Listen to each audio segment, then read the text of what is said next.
ఎంత దొంగోడు?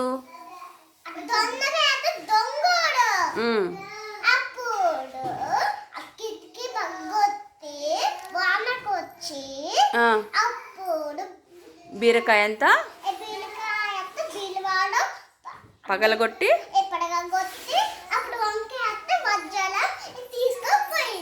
తీసుకొని పారిపోయిండు.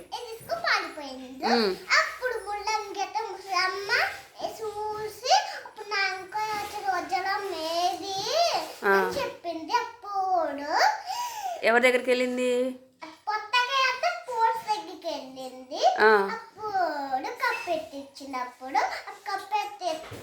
పొట్లకాయంత పోలీసు ఏం చేశాడు?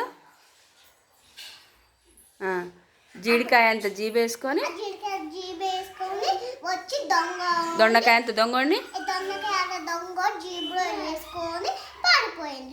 అప్పుడు జోమకాయ జైల్లో వేసిండు. అప్పుడు జోమకాయ జైల్లో వేసి కళ్ళ పట్టుకొని కొట్టి తాటికాయ అంత తాళం వేశాడు. వెరీ గుడ్, చక్కగా చెప్పింది. అందరు గట్టిగా క్లాస్ కొట్టాలి. ఏం కదా ఇది? కూరగాయల. Very good.